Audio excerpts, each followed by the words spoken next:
வணக்கம் ஃப்ரெண்ட்ஸ். பாண்டியன் ஸ்டோரில் இன்னும் எபிசோடில் என்ன நடக்குதுன்னு ஒரு நட பார்த்துட்டு வரலாம் வாங்க. அரசியை பெண் கேட்டு வந்த கார்த்தி, அவரோட அவங்க வந்த குடும்பம் பாண்டியன் குடும்பம்னு எல்லாருமே குமரவேலால ரொம்ப கஷ்டப்பட்டு போய் நிக்கிறாங்க. அரசியை பத்தி தப்பு தப்பா சொல்லி குமரவேல் அவங்களுக்கு நடக்க இருந்த நல்லதை கெடுத்து விட்டுட பயங்கர கோவத்தோட எல்லாரும் குமரவேலை பிடிச்சி அடிக்கிறாங்க. அப்போ அண்ணனுங்க 2 பேரும் வீட்டுல இல்லாதனால விட்டுட்டு போன கோமதி சக்திவேலை கூப்பிட்டு நியாயம் கேக்குறாங்க.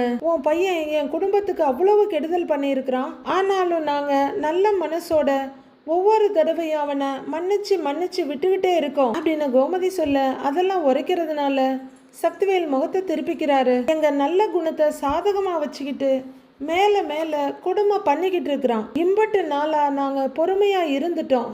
எப்ப அரசிக்கு கிடைக்க இருந்த வாழ்க்கைய அழிக்க நினைச்சானோ இனிமே நாங்க பொறுமையா இருக்கவே மாட்டோன்றாங்க கோமதி. சரி, அப்படி என்ன பண்ணிடுவேன்ற மாதிரி திமிரா பார்த்துட்டு இருக்காரு சக்திவேல். பாண்டியன் பயங்கரமா முறைச்சிக்கிட்டு இருக்க, இனிமே அவன் அரசி வாழ்க்கையில விளையாட நினைச்சாலோ குறுக்க வரணும்னு நினைச்சாலோ சரி, சும்மா இருக்க மாட்டேன் அப்படின்னு கோமதி பயங்கரமா மிரட்டுறாங்க. அண்ணே, சொந்த பந்தம்லாம் பார்க்க மாட்டேன், கொலைகாரி ஆயிடுவேன் அப்படின்னு கோமதி மிரட்ட பயங்கர அதிர்ச்சியோட பாக்குறாரு சக்திவேல். அவர் இப்பவே கொலைகாரி மாதிரிதான் நிக்கிறாரு. அம்மாடி ஐயோன்னு கத்திட்டு இருக்காங்க பாட்டி. பாத்துக்க, என் பொண்டாட்டி சொல்றதுதான், அவ கொலைகாரி ஆகுறாளோ இல்லையோ நான் கொலைகாரன் ஆயிடுவேன் அப்படின்னு பாண்டியன் பாக்குறாரு. உன் மகனை கொன்னு போட்டுட்டு ஜெயில போய் உட்கார்ந்துருவேன்.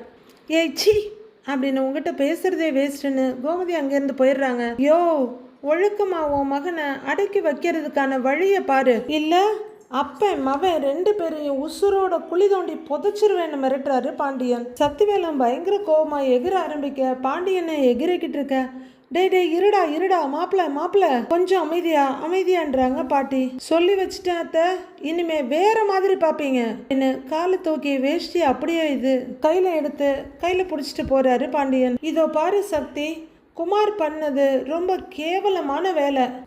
இந்த கோவத்தெல்லாம் வேற யார்கிட்டையும் காட்டாம முதல்ல உன் மகனை போய் கண்டிச்சு வை. வாடான்னு சொல்றேன்ல அப்படின்னு சக்திவேலை கையை பிடிச்சி உள்ளரை இழுத்துட்டு போறாங்க பாட்டி. வீட்டுக்குள்ள கதிர், செந்தில், சரவணன், பழனின்னு 4 பேரும் சோஃபால உட்கார்ந்துருக்காங்க. நாம கூட இன்னும் கொஞ்ச நாளைக்கு குமரவேல் மேல கண்ணு வச்சிருக்கணும் அப்படின்னு கதிர் சொல்ல, ஏன்பா கதிர் அப்படி சொல்றேன்னு பழனி கேட்கிறாரு. ஆமா, அண்ணன் அவனை அடிச்சிருக்காரு, அவரை பழி வாங்கிறதுக்கு அவன் ஏதாவது செய்வான் அப்படின்னு கதிர் சொல்ல, அப்படி ஏதாவது பண்ணினான்னு வையன், அவன் கையை காலை உடைச்சி போட்டுடுவேன் அப்படிங்கிறாரு செந்தில். அவன் ஏதாவது பண்றதுக்கு முன்னாடியே உடைக்கணும்னு, அதுக்கு தான் அவன் மேல ஒரு கண்ணு வைக்க சொல்றேன்றாரு கதிர். ஏய், பார்த்துக்கலாம்டா, இனிமே நம்ம தங்கச்சி விஷயத்துல அவன் விளையாடினான்னு வையே, அவனை கொலை பண்ண கூட தயங்க மாட்டேன்றாரு சரவணன். ஏய் இருப்பா இரு, எதுக்குப்பா இவ்வளவு கோவப்படுற அப்படிங்கிற பழனி இவனை ஒரு ஆள் பார்த்துக்கிட்டே இருக்கணும் போலன்னு முனகுறாரு. ரூம்ல இருந்து மீனா அவங்க கிட்ட வர்றாங்க. அரசி கொஞ்சம் அப்செட்டா இருக்கா, நீங்க யாராவது வந்து அவகிட்ட பேசுறீங்களா அப்படின்னு கேட்க, நாங்க வந்து பேசுறோம்ப்பா, அரசி எங்க இருக்கான்னு சரவணன் கேக்குறாரு. அந்த ரூம்ல தான் அப்படின்னு மீனா கைய காட்ட, அண்ணே வாங்கண்ணே போலான்னு செந்தில் எழுந்திருக்கிறாரு. 4 பேரும் எழுந்து உள்ளர போறாங்க. அரசிமா அப்படின்னு கூப்பிட்டுக்கிட்டே செந்தில் பக்கத்துல உட்கார, அரசி அப்படின்னு எதிரில் உட்கார்றாரு சரவணன். அவருக்கு பின்னாடி கதிர் உட்கார, சுத்தி வந்து அரசியோட லெஃப்ட் சைடு பழனி உட்கார்றாரு. ஆளாளுக்கு அரசின்னு கூப்பிட்டு இருக்காங்க. அரசி அப்படியே திக்குன்னு எல்லாரையும் நிமிந்து பார்த்துட்டு இருக்க, அரசிமா உனக்கு ஒரு விஷயம் தெரியுமா, அண்ணனுங்க வர்ற வரைக்கும் வெயிட் பண்ணிக்கிட்டு இருந்த அக்கா அண்ணனுங்க வந்ததுக்கு அப்புறம் அங்க போய் லெஃப்ட் அண்ட் ரைட் வாங்கிட்டு வந்துருச்சு அப்படின்னு பழனி சொல்ல, பார்வை மட்டும் பழனி மேல பதிக்கிறாங்க அரசி. ஆமா அரசி, பயங்கரமா அம்மா பஞ்ச் டைலாக் எல்லாம் பேசிச்சான் அப்படிங்கிறாரு கதிர். நீ ஏண்டா உம்முனே இருக்க, நடந்ததையே யோசிச்சுட்டு இருக்காதம்மா அப்படிங்கிறாரு செந்தில். தப்பெல்லாம் எங்க மேலதான், நாங்க தான் பேசாம விட்டுட்டோம். அப்பா ஏற்கனவே எங்க கிட்ட மாப்பிள்ளைய கூப்பிட்டு என்னையும் கதிரையும் பேச சொன்னாரு, நாங்க தான் அதை பேசாம விட்டுட்டோம். நாங்க மட்டும் பேசியிருந்தா இம்புட்டு பெரிய பிரச்சனையே வந்து இருக்காது. சாரி அரசி அப்படின்னு சரவணன் சொல்ல, சாரி அரசின்னு கதிரும் சொல்றாரு. அரசி மெதுவா நிமிர்ந்தவங்களெல்லாம் பார்த்துட்டு, பரவாயில்லன்னு விடுங்க அப்படிங்கிறாங்க. இங்க பாரு, நாளைக்கே நாங்க எல்லாரும் அந்த பையனை பார்த்து பேசிடுறோம், என்ன நடந்துச்சோ எல்லாத்தையும் சொல்லிடுறோம் அப்படின்னு செந்தில் சொல்ல, லட்டுக்கு கண்ணு மூக்கு வச்ச மாதிரி இருக்கிற அரசி அதெல்லாம் வேண்டான்னு அப்படிங்கிறாங்க. இல்ல அவங்க கிட்ட நாம எல்லா விஷயத்தையும் சொல்லி தான் ஆகணும். ஒன்று, அவங்க நம்ம குடும்பத்தை தப்பா நினைக்க கூடாது, உன்னையும் தப்பா நினைக்க கூடாது, உண்மை தெரியாம எந்த ஒரு முடிவும் எடுக்க கூடாது அப்படின்னு சரவணன் சொல்ல, உன் அண்ணன்களால வந்த குழப்பத்துக்கு உங்க அண்ணன்களாலேயே முடிவு கட்ட முடியும் அப்படின்னு கதிரும் சொல்றாரு. மா, நீ இப்படி இருக்காதம்மா, உன்னை இப்படி பாக்குறதுக்கே எங்களுக்கு கஷ்டமா இருக்குல்ல அப்படின்னு செந்தில் சொல்ல, நான் என்னென்ன பண்றதுன்ற மாதிரி பாக்குறாங்க அரசி. என்னம்மா நீ எப்பவுமே கலகலன்னு சிரிச்சிட்டு இருக்கிற பொண்ணு, நீ இப்படி இருக்கலாமா? பார்க்க கஷ்டமா இருக்குமான்றாரு பழனி. நடந்தது ஒன்றும் அப்படி சாதாரணமான விஷயம் இல்லையே, அவங்க பேசின பேச்சுக்கு யாரா இருந்தாலும் வருத்தம் இருக்கதான் செய்யும் அப்படின்னு மீனா சொல்ல, அரசி மெதுவா பார்வையை உயர்த்தி மீனாவை பாக்குறாங்க. எல்லாரும் ஆளாளுக்கு பார்த்துக்கிட்டு மீனாவை பாக்குறாங்க. அதுலயும் அந்த மாமா பேசுனதெல்லாம் கொஞ்சம் ஓவர் தான் அப்படின்றாங்க ராஜி. அவர் முதல்ல வந்தப்ப நல்லா தான் பேசினாரு, அவங்க கிட்ட குமரவேல் என்னென்ன சொன்னான்னு யாருக்கு தெரியும் அப்படின்னு சரவணன் சொல்ல, அவரை நினைச்சா எனக்கு அம்புட்டு ஆத்திரம் வருது. என்னைக்காவது ஒரு நாள் என் கையில மாட்டாமையா போயிடுவான். அவனை உண்டு இல்லைன்னு பண்றேங்கிறாங்க ராஜி. குமார உண்டு இல்லைன்னு பண்றதெல்லாம் ஒரு பக்கம் இருக்கட்டும், அரசி சோகமா இருக்கே, அரசி என்ன பண்ணலாம் அப்படின்னு கேக்குறாரு கதிர். பேசாம அரிசியை தூக்கி போட்டு சமைச்சிடுங்கப்பா. அரசி, நாங்க என்ன பண்ணினா நீ சிரிப்பன்னு சொல்லு, நாங்க அதை பண்றோன்னு கேக்குறாரு சரவணன். நீங்கெல்லாம் எதுவும் பண்ண வேணான்னு அப்படின்னு அரசி பட்டுன்னு சொல்லிடுறாங்க. உடனே செந்தில், அரசி நாங்கள் 4 பேரும் வேணும்னா அப்படியே நின்று டான்ஸ் ஆடட்டுமா அப்படின்னு பல்லைலக்கா மாதிரி கையை தூக்குறாரு. மீனா முறைச்சிட்டு இருக்க, கூட நானும் சேர்ந்து ஆடணுமா? நல்லா ஆடுவேன்னு பழனி சொல்ல, ஐயோன்னு பயப்படுறாங்க மீனா. அதெல்லாம் வேண்டான்றாங்க அரசி. ஏன் அப்படின்னு செந்தில் கேட்க, அரசிமா நான் வேணா பாட்டு பாடட்டுமா அப்படின்னு செந்தில் தங்கச்சி சிரிக்க வைக்கிறேன் பேர் வழின்னு பயமுறுத்திட்டு இருக்காரு. அவர் தொண்டையெல்லாம் சரி பண்ணிட்டு இருக்கா. ஐயோ அதெல்லாம் ஒன்றும் வேண்டாங்கிறாங்க அரசி. அப்பாடா அப்படின்னு பெருமூச்சு விட்டு, தப்பிச்சேண்டா சாமி அப்படின்னு மீனா நெஞ்சில கைய வைக்க கதிர் சிரிக்கிறாரு. இங்க பாரு அரசி, நீ இப்படி இருக்கிறது எங்க எல்லாருக்குமே கஷ்டமா இருக்கு அப்படின்னு சொல்ல, ஆமாம்மா அப்படிங்கிறாரு பழனி. கொஞ்ச நேரம் நான் இப்படி இருப்பேன், அப்புறம் நான் சரியாயிடுவேன்னு நீங்கெல்லாம் இருக்கீங்கல்ல, அப்புறம் என்னன்றாங்க அரசி. இங்க பாருமா, நாங்க எல்லாரும் உனக்கு இருக்கோம், நடந்த எல்லாத்தையுமே நாங்களே சரி பண்றோம், நீ நிம்மதியாயிரு சரியா அப்படின்னு செந்தில் சொல்ல, நம்பிக்கை இல்லைனாலும் சரின்னு கண்ணை அசைச்சு சம்மதம் கொடுக்குறாங்க அரசி. செந்தில் சிரிப்போட தலையாட்ட அதை அவங்களும் ரிஃப்ளெக்ட் பண்றாங்க. அதை பார்த்த சரவணன் கதிர் முகத்திலையும் சின்னதா சிரிப்பு வருது. அப்பாடா, இவங்களை கூட்டிட்டு வந்தது வீண் போகல, அரசி எப்படியோ சிரிக்க வச்சுட்டாங்க அப்படின்னு மீனாவும் ராஜியும் லைட்டா சிரிக்கிறாங்க. இதோ இப்ப சிரிச்சுட்டா பாரு, ஏய் சிரிச்சதானே நீ அப்படின்னு அரசியை பார்த்து பழனி கேட்கிறவரு. ஏய் அப்ப எங்களோட டான்ஸ் பாட்டு எதுவுமே வேணாமா உனக்கு அப்படின்னு பழனி கேட்கிறாரு. அரசி கூட சேர்ந்து நாங்களும் கூட சிரிக்கிறோம், விழுந்து விழுந்து வேணாலும் சிரிக்கிறோம், ஆனா நீங்க பாடுறது ஆடுறது அதெல்லாம் வேண்டான்றாங்க மீனா. அவங்க கையை தட்டி தலையாட்டி சொல்ல, அதை நீ ஒன்றும் இவ்வளவு கேவலமா ஆக்ஷன் பண்ணி காட்ட வேண்டாம், பொறாம தலைவர் ஸ்டெப்பை நானே போட்டுக்கிறேங்கிறாரு செந்தில். அந்த இடத்துல அப்படியே ஒரு சிரிப்பலை உருவாகுது. வாழ்க்கையில எதுவுமே நிரந்தரம் இல்ல, சந்தோஷமா இருந்தாலும் சோகமா இருந்தாலும் எல்லாமே கொஞ்ச நேரத்துல தாண்டி போயிடும். அதுக்கான பெஸ்ட் எக்ஸாம்பிளா தான் இந்த இடம் இப்ப இருக்கு. எல்லாரும் புன்னகையோட உட்கார்ந்துருக்க, எல்லாரும் முகத்தையும் கேமரா ஒரு தடவை நம்ம கிட்ட கொண்டு வந்து காட்டிட்டு போகுது. நைட் ஆகுது, அரசி உட்கார்ந்து இருக்காங்க. ஒரு பக்கம் ராஜியும் இன்னொரு பக்கம் மீனாவும் உட்கார்ந்துருக்க, மறுபடியும் அவங்க சோக சித்திரமா தான் உட்கார்ந்துருக்காங்க. அதே மாதிரி ராஜியும் மீனாவும் அவங்களுக்கு கம்பெனி கொடுக்குறாங்க. நீ ஓகேவா இருக்கியா அரசிமா அப்படின்னு மீனா கேட்க, இப்போ கொஞ்சம் ஓகே தான் நீ அப்படின்னு அரசி சொல்ல, உங்க அண்ணனுங்க முன்னாடியே பேசி இருக்கணும், பேசாம விட்டு தப்பு பண்ணிட்டாங்க அப்படின்னு ராஜி சொல்றாங்க. நடந்த விஷயத்த பத்தி பேசி என்ன ஆக போகுது, அவங்க தான் நாளைக்கு பேச போறேங்கிறாங்கல்ல, போய் பேசிட்டு வரட்டும், என்ன ஆகுதுன்னு பார்க்கலான்றாங்க மீனா. பேசி என்ன ஆனாலும் எனக்கு கவலை இல்லை, இந்த விஷயத்த அப்படியே பேசாம விட்டாலும் எனக்கு கவலை இல்லை அப்படின்னு அரசி சொல்ல, 2 பேருமே அரசியவே பார்த்துக்கிட்டு இருக்காங்க. ஆனா இதே மாதிரி மறுபடியும் ஒரு தடவை நடக்காம இருந்தா சரிதான் அப்படின்னு அரசி சொல்ல, நடக்காத அரசி, கண்டிப்பா அப்படி நடக்க வாய்ப்பே இல்லை, நடந்த வரைக்கும் நீ மறந்துடு, கவலைப்படாதன்னு மீனா சொல்லிட்டு இருக்காங்க. அப்போ மொபைல் ரிங் ஆகுது. அரசி மொபைல் எடுத்து பார்த்துட்டு 2 பேரையும் மாறி மாறி பாக்குறாங்க. யாரு அரசி போன்ல அப்படின்னு ராஜி கேட்க, அரசிகிட்ட சொன்னாங்களோ இல்லையோ நம்ம கிட்ட சொல்லிட்டாங்க, நான் கூப்பிட்டது கார்த்தி தான், எடுத்து பேசுன்னு மீனா சொல்ல, பேசு அரசிங்கிறாங்க ராஜி. அரசி 2 பேரையும் மாறி மாறி பார்த்துக்கிட்டே இருக்க, சரி நீ பேசு, நாங்க 2 பேரும் வெளியே போறோம் அப்படிங்கிற மீனா வான ராஜியை கூப்பிடுறாங்க. பேசு அப்படின்னு ராஜியும் போறாங்க. இதுவரையில மொபைல் ரிங் ஆகிட்டே இருக்கு. அவங்க 2 பேரும் வெளியே போயிட அரசி கால் அட்டன் பண்ணி ஹலோ அப்படின்னு சொல்ல ஆப்போசிட்ல கார்த்தி ஹலோங்கிறாரு. கொஞ்ச நேரம் 2 பேருமே ரொம்ப அமைதியா இருக்காங்க. ரொம்ப சந்தோஷமா உங்க வீட்டுக்கு வந்தோம். உங்க வீட்ல இருந்து கிளம்பும் போது கூட ரொம்ப சந்தோஷமா தான் போனோம். ஆனா கிளம்பின கொஞ்ச நேரத்துல அப்படி ஒரு விஷயத்தை கேள்விப்படுவேணும், என் சந்தோஷம் மொத்தமா பறிபோகும்னு நான் எதிர்பார்க்கவே இல்லை. நடந்த விஷயத்தை நீங்க என்கிட்ட முன்னாடியே சொல்லி இருக்கலாம் இல்லைங்க அப்படின்னு கார்த்தி கேட்க, சொல்லக்கூடாதுன்னெலாம் இல்லைங்க அப்படின்னு அரசி சொல்ல, அப்புறம் ஏன் சொல்லலைன்னு கார்த்தி கேட்கிறாரு. அரசிக்கு ஒரு மாதிரி திடுக்குன்னு ஆகுது.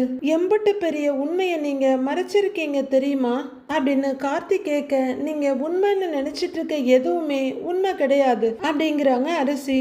நாம பேசிட்டு இருக்கும் போதெல்லாம் அடிக்கடி அவரு குறுக்க வந்தாரு, சண்டை போடுற மாதிரி பேசினாரு. அதுக்கெல்லாம் காரணம் என்னன்னு உங்களுக்கு நல்லாவே தெரியும். ஆனா நீங்க அதை பத்தி என்கிட்ட எதுவுமே சொல்லல. ஜஸ்ட் அவரு உங்க வீட்டுல உங்களை பொண்ணு கேட்டாரு, அவங்க கொடுக்கலன்னு சொல்லி சமாளிச்சிங்க அப்படிதான் என்ன கார்த்தி கேட்க, அரசி அப்படியா சொன்னோன்னு யோசிக்கிறாங்க. சொல்லி இருக்கணுங்க, என்ன நடந்துச்சோ அதை நீங்க சொல்லி இருக்கணும். யார் மூலமாவோ எங்க இருந்தோ தெரிய வர்றதுக்கு உங்க மூலமாவே இந்த விஷயம் தெரிய வந்திருக்கணும். இப்ப கூட உங்களுக்கு சொல்றதுக்கு எதுவுமே இல்லையாங்க அப்படின்னு கார்த்தி கேட்க, அரசி ஏதோ சொல்ல வர்றாங்க.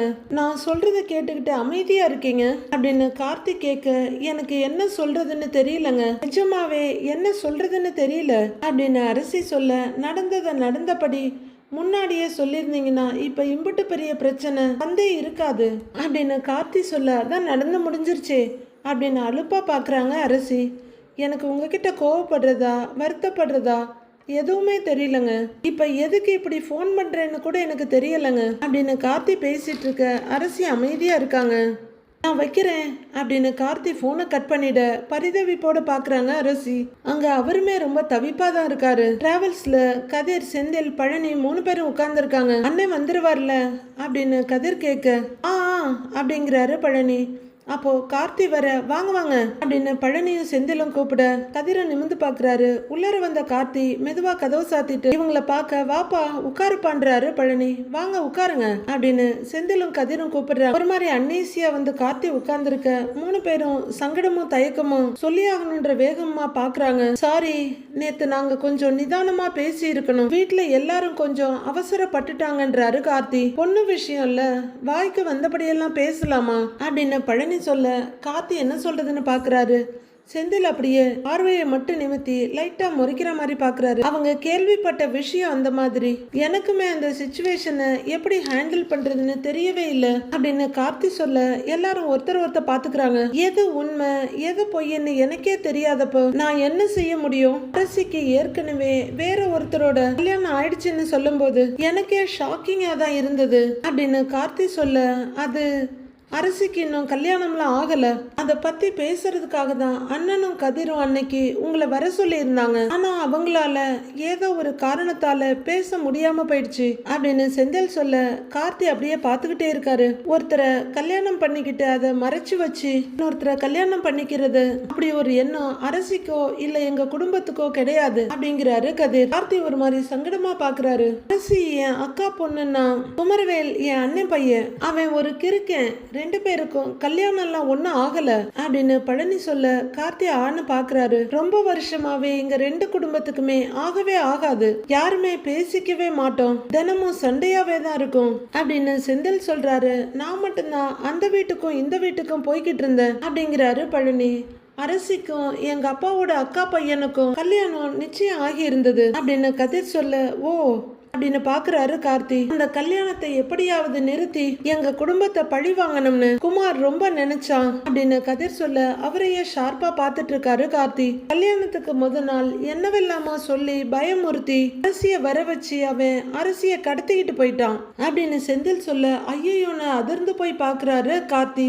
கடத்திக்கிட்டு போனவன் அரசிய கல்யாணம் பண்ண போறேன் அது இதுன்னு சொல்லி தாலிய வச்சு மிரட்டி இருக்கிறான். ஆனா கல்யாணம் எல்லாம் எதுவும் பண்ணாம முகூர்த்த நேரம் முடிஞ்சது அப்புறம் தான் கூட்டிட்டு வந்தான். அரசிக்கு நடக்க இருந்த கல்யாணமும் நின்னு போச்சு அப்படின்னு செந்தில் நிறுத்த, கல்யாணத்தன்னைக்கு பொண்ணு இன்னொருத்தன் கூட வந்து நீ இறங்கினா என்ன ஆகும்னு உங்களுக்கே தெரியும்ல, ஊர் உலகம் என்ன பேசும்னு உங்களுக்கு தெரியும்ல, அதனால அரசி அதை யோசிச்சு தன்னால தன் குடும்பத்துக்கு ஒரு அவமானம் வந்துடக்கூடாதுன்னு நினைச்சு எந்த தாலியை வச்சு குமரவேல் மிரட்டினானோ அதே தாலிய அரசி எடுத்து தான் கழுத்துல தானே கட்டிக்கிச்சு அப்படின்னு சொல்ல, ஓ அப்படிலாம் இருக்கா அப்படின்னு பாக்குறாரு கார்த்தி. குமாருக்கும் அதுக்கும் கல்யாணம் ஆனதா அரசியே வெளியே சொல்லிடுச்சு. அப்புறம் வேற வழி இல்லாம அந்த வீட்டுல கொஞ்ச நாள் இருந்தது, அவ்வளவுதான் அப்படின்னு சிம்பிளா முடிச்சிடுறாரு பழனி. அதுக்கப்புறம் உண்மை தெரிஞ்சதும் எங்க அப்பா அரசிய வீட்டுக்கே கூட்டிக்கிட்டு வந்துட்டாரு, அவளும் தாலிய கழட்டி வீசிட்டு வந்துட்டா அப்படின்னு கதிர் சொல்ல, அப்பாடா படத்துக்கெல்லாம் பெரிய படமா இருக்கும் போல இருக்கு என்ன கார்த்தி பார்த்துட்டு இருக்காரு. இங்க பாருப்பா, குமாருக்கு அரசியோட வாழணும்னு எந்த எண்ணமும் இல்ல, என் அக்கா குடும்பம் பரிதவிச்சு நிக்கணும், அதான் அவனோட ஆசையும் கேடுகெட்ட எண்ணமும். அரசியும் அவன் மேல இருந்த கோவத்துல வைராகியத்துலதான் அங்க போய் இருந்தா. நடந்தது கல்யாணமும் இல்ல, அதுக்கப்புறம் அரசி வாழ்ந்தது வாழ்க்கையும் இல்ல. ஒரே வீட்டுல இருந்த வரைக்கும் 2 பேரும் சண்டை போட்டுக்கிட்டே தான்ப்பா இருந்தாங்க அப்படின்னு பழனி சொல்ல, திடுக்கு திடுக்குன்னு பாக்குறாரு கார்த்தி. இதாங்க உண்மையா நடந்துச்சு, மத்தபடி அரசிக்கும் அந்த பொறுக்கிக்கும் கல்யாணம்லாம் நடக்கல அப்படிங்கிறாரு கதிர். குமாருக்கு இப்ப வேற ஒரு பொண்ணோட கல்யாணம் ஆயிடுச்சு அப்படின்னு பழனி சொல்ல, என்ன சொல்றீங்கன்னு பாக்குறாரு கார்த்தி. இப்பதான் கொஞ்ச நாள் முன்னாடிதான் வேற ஒரு பொண்ணோட அவனுக்கு கல்யாணம் முடிஞ்சிருச்சு. ஆனா அவன் அந்த பொண்ணோட நிம்மதியா வாழறத விட்டுட்டு இன்னும் அரசியோட வாழ்க்கைய கெடுக்கிறேன்னு அவன் கங்கணம் கட்டிட்டு சுத்திட்டு இருக்கான்பா அப்படின்னு பழனி சொல்ல, அட பாவிங்கிறாரு கார்த்தி. அரசி விஷயத்துல மட்டும் இல்ல, என் அக்கா குடும்பத்திலையும் எல்லார்கிட்டையும் ஏதோ ஒரு விதத்துல அவன் சண்டை போட்டுக்கிட்டே இருப்பான் அப்படின்னு பழனி சொல்ல, கார்த்தி அப்படியான்னு பாக்குறாரு. தம்பி, அவன் வேணும்னே தான் உங்களை பார்த்து கண்டதையும் சொல்லி வச்சிருக்கான் அப்படின்னு பழனி சொல்ல, சாரிங்க இம்புட்டு விஷயம் இருக்குன்னா எனக்கு சுத்தமா தெரியாது அப்படின்னு கார்த்தி சொல்ல, அதான் நாங்கெல்லாம் சொல்றோம்ல, இத சொல்லதான் நேத்து உங்களை வர சொன்னோம், ஆனா எங்களால அதை பத்தி பேச முடியல, நீங்களும் பிஸியா இருந்தீங்க அப்படின்றாரு கதிர். ஐயோ நான் வேற பரபரப்பா கிளம்பி போயிட்டேன் அப்படின்றாரு கார்த்தி. அரசி ரொம்ப நல்ல பொண்ணுங்க, தங்கமான பொண்ணு அப்படின்னு செந்தில் சொல்லிட்டு இருக்க. ஐயோ நிறைய மிஸ் அண்டர்ஸ்டாண்டிங் ஆயிடுச்சுன்னு நெத்திய தேய்க்கிறாரு கார்த்தி. அவ நல்லா இருக்கணும்னு நாங்க ஆசைப்படுறோம், அதனாலதான் உங்களை மறுபடியும் கூப்பிட்டு வச்சு பேசுறோங்கிறாரு செந்தில். நீங்க சொல்றது எல்லாமே எனக்கு புரியுதுங்க, ஆனாலும் மத்தவங்க பார்வையில நான் அரசிய கல்யாணம் பண்ணிக்கிட்டா அது 2வது கல்யாணம் பண்ணிக்கிட்ட மாதிரி தாங்க இருக்கும் அப்படின்னு கார்த்தி சொல்ல, பழனியும் செந்திலும் திடுக்குன்னு பாக்குறாங்க. அது இல்லைன்னு எங்களுக்கும் தெரியும், உங்களுக்கும் தெரியணும்னு நினைச்சோம், அவ்வளவுதாங்கிறாரு கதிர். மற்றபடி அரசிய நீங்க கல்யாணம் பண்ணிதான் ஆகணும்னு நாங்க சொல்ல வரலப்பா. உங்க வாழ்க்கை, நீங்க என்ன முடிவெடுக்கிறதா இருந்தாலும் நீங்க தானே எடுக்கணும் அப்படின்னு ஜென்டிலா சொல்லிடுறாரு பழனி. நீங்க என்ன முடிவு வேணாலும் எடுக்கலாம், ஆனா அதுக்கு முன்னாடி ஒரு விஷயத்த நீங்க நல்லபடியா புரிஞ்சுக்கணும் அப்படின்னு செந்தில் சொல்ல, கார்த்தி திடுக்குன்னு அவரை பாக்குறாரு. அரசியும் நாங்களும் உங்களை ஏமாத்தணும்னெல்லாம் நினைக்கல அப்படிங்கிறாரு செந்தில். உங்க மாமா சொன்ன மாதிரி ஏற்கனவே கல்யாணம் ஆன பொண்ணை உங்க தலையில கட்டி வைக்கணும்னு யாருக்குமே எண்ணம் இல்ல அப்படின்றாரு கதிர். இப்ப உடனே எனக்கு என்ன சொல்றதுன்னு தெரியல, இதுக்கு மேல வீட்டுல இருக்கவங்க கிட்ட கலந்து பேசாம எந்த முடிவையுமே என்னால எடுக்க முடியாது, நான் ஒரு தடவை வீட்டுல பேசி பார்த்துட்டு சொல்றேன்றாரு கார்த்தி. 3 பேரும் அவரையே பார்த்துட்டு இருக்காங்க. பேசுப்பா பேசு, சரியா, பேசிட்டு நீங்க என்ன முடிவெடுத்தாலும் அது எங்களுக்கு சம்மதம் தான் அப்படின்னு பழனி சொல்ல, ஆமான்றாங்க மத்த 2 பேரும். கார்த்தி ஒரே குழப்பத்தோட தலையை ஆட்டுறாரு சரின்னு. வீட்டுல பாக்கியம் முரத்துல அரிசியை வச்சுட்டு கல்லு பொறுக்கிட்டு இருக்கிறாங்க. மாணிக்கம் இன்னொரு சோஃபால உட்காந்துக்கிட்டு போன்ல யாருக்கோ ட்ரை பண்றாரு. யாருக்கையா ஃபோன் பண்ண பார்த்துட்டு இருக்கிற அப்படின்னு பாக்கியம் கேட்க, என் ஃப்ரெண்டு ஒருத்தன் ஒரு வேலை இருக்குன்னு சொன்னா அவனுக்கு ஃபோன் பண்ணலான்னு பார்த்தா ஃபோனே போக மாட்டேங்குது அப்படிங்கிறாரு மாணிக்கம். இவரு போகாத நம்பருக்கு தான் கால் பண்ணுவாரு, வழி இல்லாத ஊருக்கு தான் போவாரு, இல்லாத வேலையை தான் தேடுவாரு, சாக போற கடைசி நிமிஷம் கூட வேலை தேடி தான் இருப்பாரு போல இருக்கு. போனா மட்டும் நீ முதல்ல வேலையை வாங்கிக்கிட்டு தான் அடுத்த சோழியவே பாப்ப அப்படின்னு நக்கலா சொல்றாங்க பாக்கியம். நீ வேணா பாரு, இந்த தடவை நான் வேலைக்கு போயே தீருவேன் அப்படின்னு மாணிக்கம் சொல்ல, போய் தான் தீரணும், வேற வழியே இல்ல, ரொம்ப நாளைக்கெல்லாம் மயில் சம்பாத்தியத்துல உட்காந்து சாப்பிட்டுட்டு இருக்க முடியாது அப்படின்னு பாக்கியம் சொல்ல, ஏதோ ஒரு பிட்ட போட்ட மாணிக்கம், ஐயோ நிஜமாவே வேலைக்கு போகணுமா, சோத்துக்கு சிங்கி அடிக்கணுமான்னு பாக்குறாரு. இங்க பாரியா, மயிலுக்கு பிரசவம் ஆச்சுன்னா அவளால வேலைக்கு போக முடியாது, அதை ஞாபகத்துல வச்சுக்க அப்படின்னு பாக்கியம் சொல்ல, மாணிக்கத்தோட முகம் சுண்டலியோட மூஞ்சி மாதிரி இத்தினூண்டு ஆயிடுது. எல்லாம் எனக்கு ஞாபகம் இருக்கு பாக்கியம் அப்படின்னு பாக்கியத்துக்கிட்ட இருந்து இந்த பக்கம் திரும்புறவரு வாசலை பார்த்துட்டு ஒரே சந்தோஷம் கடலுக்கு போயிடுறாரு. ஆ சுடரு அப்படின்னு அவர் எந்திரிக்க, அம்மா அப்பா அப்படின்னு கூப்பிட்டுக்கிட்டே சுடர் வர்றாங்க. சுடரு வா வா வா வா அப்படின்னு வேகமா எழுந்து நிக்கிறாங்க பாக்யம். அம்மா அப்படின்னு சுடர் வந்து அம்மாவை ஹக் பண்ணிக்கிறாங்க. என் தங்கம் எப்படிமா இருக்க அப்படின்னு கேட்க, நான் நல்லா இருக்கேம்மா, நீமா அப்படிங்கிறாங்க சுடர். நானும் நல்லா இருக்கேன்டி, உன்னை நேர்ல வந்து பார்க்கலான்னு நினைச்சோம், எங்க நேரமே கிடைக்கவே இல்லை. நீ நல்லா இருக்கல்ல அப்படின்னு பாக்கியம் கேட்க, நான் நல்லா இருக்கேம்மான்றாங்க சுடர். அடுத்து அப்பா அப்படிங்க சுடர் வாமா அப்படின்னு கையை நீட்டி அவங்களோட தோளோட சேர்த்து அனுப்பிச்சிக்கிறாரு மாணிக்கம். அவங்களும் அப்பாவோட தோல்ல சாஞ்சிக்க, நல்லா இருக்கியாமான்னு கேட்குறாரு. நல்லா இருக்கேன்ப்பா அப்படின்னு சுடர் சொல்லிட்டு இருக்காங்க. மயிலு அப்படின்னு கூப்பிட, அம்மாங்கிறாங்க.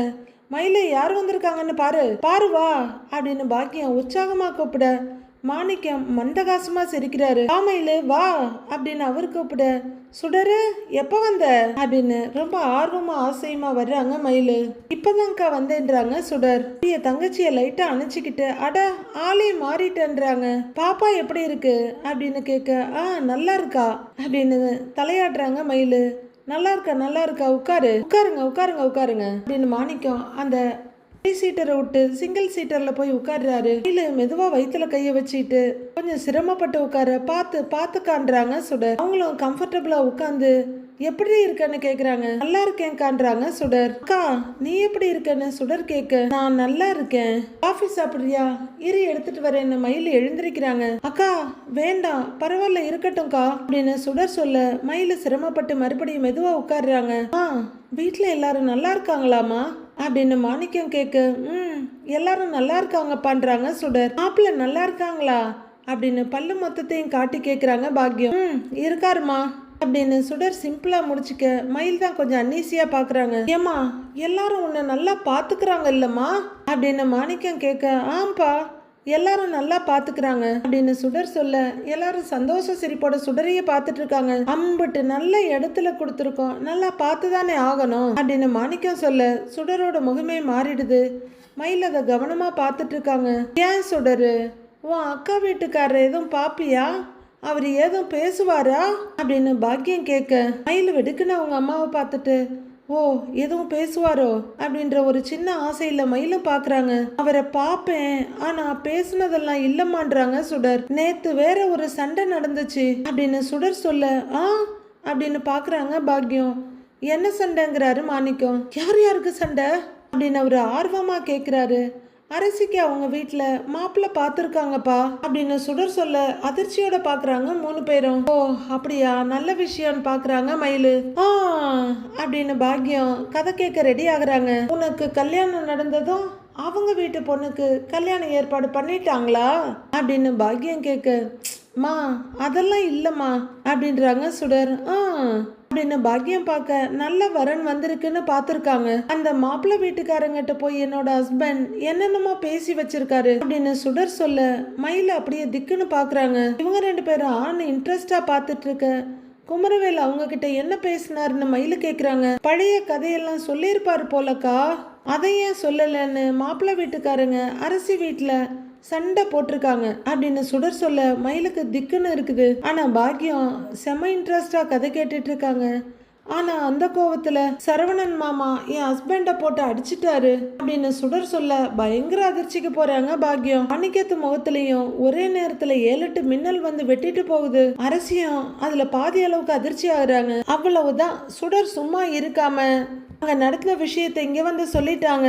என் மாப்பிள்ளை மேல எப்படி கைய வைக்கலாம், உன்னை என்ன பண்றோம் பாருன்னு இல்லாத ஆட்டம்லாம் ஆட போறாங்க பாக்யம். இவங்க ஆடுற ஆட்டத்துல சக்தி வேலை பிச்சை வாங்க போறாரு. சுடர் சும்மா இல்லாம ஒரு பெரிய கலகத்துக்கு கல்லு நட்டுட்டாங்க. அடுத்து என்ன நடக்க போகுதுன்னு வர்ற எபிசோட்ல பார்க்கலாம் ஃப்ரெண்ட்ஸ்.